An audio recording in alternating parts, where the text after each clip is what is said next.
అందరికీ నమస్కారం. ఈ వీడియోలో ఫిబ్రవరి నెలలో కర్కాటక రాశి వారి రాశి ఫలితాలు ఏ విధంగా ఉన్నాయో తెలుసుకుందాము. 2025 జ్యోతిష శాస్త్రం ప్రకారం ఫిబ్రవరి మాసంలో గ్రహాల రాశి మార్పుల కారణంగా చాలా ప్రత్యేకమైనది. ఈ నెలలో 4 ప్రధాన గ్రహాలు ఒక రాశి నుంచి మరొక రాశిలోకి మారతాయి. ఇదే నెలలో మాఘమాసం ప్రారంభమైంది. జ్యోతిష శాస్త్రం ప్రకారం ఈ నెలలో కుంభరాశిలో సూర్యుడు, బుధుడు, శని గ్రహాల కలయికతో త్రిగ్రహీ యోగం ఏర్పడనుంది. మరోవైపు గురుడు, కుజుడు తమ స్థానాలను మారనున్నారు. ఈ సమయంలో ద్వాదశ రాశులపై ప్రభావం పడుతుంది. కొన్ని రాశుల వారికి ఆర్థిక పరంగా అద్భుతమైన ప్రయోజనాలు కలగనున్నాయి. మరికొన్ని రాశుల వారు ప్రతికూల ఫలితాలను ఎదుర్కోవాల్సి వస్తుంది. ఈ సందర్భంగా ఫిబ్రవరి నెలలో కర్కాటక రాశి వారి రాశి ఫలాలు ఎలా ఉన్నాయో తెలుసుకుందాము. ఫిబ్రవరి రాశి ఫలాలు. కర్కాటక రాశి చక్రంలో 4వ రాశి. ఇది కర్కాటక నక్షత్రంతో ముడిపడి ఉంటుంది. పునర్వసు నక్షత్రం 4వ పాదము, పుష్యమి నక్షత్రం 4 పాదాలు, ఆశ్లేష నక్షత్రం 4 పాదాలలో జన్మించిన వారు కర్కాటక రాశి పరిధిలోనికి వస్తారు. ఈ రాశికి అధిపతి చంద్రుడు. ఉద్యోగస్తులకి ఏ విధంగా ఉంది? ఈ నెలలో మిశ్రమ ఫలితం ఉంటుంది. ఈ నెల ప్రథమార్థంలో ఉద్యోగం పరంగా కొన్ని మార్పులు ఉంటాయి. ఉద్యోగంలో అభివృద్ధి సాధించడం లేదా విదేశాలకు వెళ్ళే అవకాశం ఉంటుంది.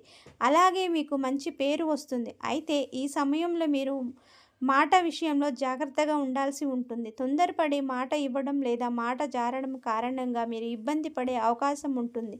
అంతేకాకుండా దాని కారణంగా పని ఒత్తిడి కూడా పెరుగుతుంది. ద్వితీయార్థంలో పరిస్థితుల్లో మార్పు కలుగుతుంది. అయితే మీరు చేపట్టిన పనులు అతి శ్రమతో పూర్తి అవడం మరియు మీ మాటకు విలువ తగ్గడం జరగవచ్చు. అంతేకాకుండా మీ సహోద్యోగులతో వివాదాలు ఏర్పడడం కానీ, వారి నుంచి రావలసిన సహాయం రాకపోవడం కానీ జరగవచ్చు. ఈ సమయంలో వీలైనంత వరకు ఓపికగా ఉండడం, ఇతరుల పనిలో జోక్యం చేసుకోకుండా మీ పనులను పూర్తి చేయడం మంచిది. ఆరోగ్యపరంగా ఏ విధంగా ఉంటుంది? ఈ నెల ఆరోగ్యపరంగా సామాన్యంగా ఉంటుంది. ప్రథమార్థంలో ఆరోగ్యం బాగుంటుంది. కానీ ద్వితీయార్థంలో కొన్ని ఆరోగ్య సమస్యలు ఏర్పడే అవకాశం ఉంటుంది. శారీరక ఆరోగ్య సమస్యల కంటే ఎక్కువ మానసిక ఆరోగ్య సమస్యలు మిమ్మల్ని ఇబ్బంది పెట్టవచ్చు. మానసికంగా మీరు చాలా ఒత్తిడికి లోనవుతారు. ఈ నెల అంతా కుజుని గోచారం అనుకూలంగా లేకపోవడం వల్ల కొన్నిసార్లు ఆవేశానికి లోనవడం, కొన్నిసార్లు మానసికంగా తెలియని బాధను ఎదుర్కోవడం జరుగుతుంది. ఎంతమందితో కలిసి ఉన్నప్పటికీ మీరు ఒంటరి అనే భావన ఎదుర్కొనవచ్చు. ఈ సమస్యను అధిగమించడానికి మీరు పనిపై మరింత దృష్టి కేంద్రీకరించడానికి ప్రయత్నించండి. ఆర్థికంగా ఎలా ఉంటుంది? ఆర్థికంగా ఈ నెల సాధారణంగా ఉంటుంది. ఖర్చులు పెరుగుతాయి మరియు ఆదాయం తగ్గుతుంది. ప్రథమార్థంలో కొంత ఆర్థికంగా అనుకూలంగా ఉన్నప్పటికీ ద్వితీయార్థంలో అనుకోని విధంగా డబ్బు ఖర్చు చేయవలసి వస్తుంది. ముఖ్యంగా పిల్లల ఆరోగ్యం మరియు కుటుంబ సభ్యుల విషయంలో డబ్బు ఖర్చు అయ్యే అవకాశం ఉంటుంది. అయితే ఇదే సమయంలో గతంలో పెట్టిన పెట్టుబడుల ద్వారా లాభాలు పొందుతారు. ఇల్లు లేదా ఆస్తి, వాహనం కొనుగోలు చేయాలని మీరు అనుకున్నట్లయితే దాని కొరకు కొంతకాలం వేచి ఉండడం మంచిది.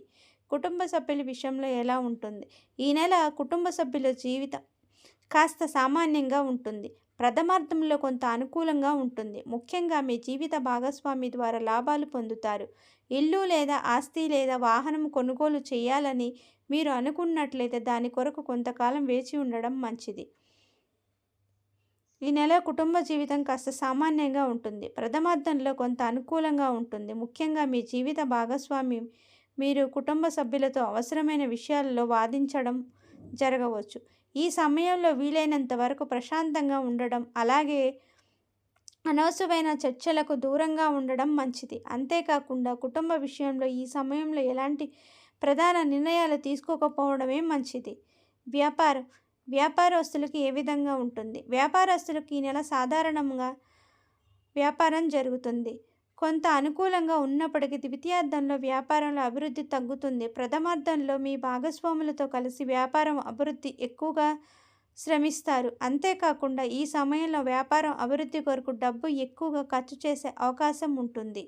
ద్వితీయార్థంలో వ్యాపారంలో కొంత తగ్గుదల ఉంటుంది. అనుకున్న సమయంలో చేపట్టిన పనులు పూర్తి చేయలేకపోవడం వల్ల వ్యాపారంలో లాభాలు తక్కువగా వస్తాయి. అంతేకాకుండా ఈ సమయంలో ఖర్చులు కూడా ఎక్కువ అవ్వడం వల్ల వ్యాపారంలో వృద్ధిలో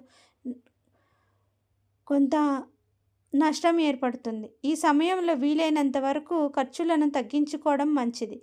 ఈ నెల పెట్టుబడులకు మంచిది కాదు.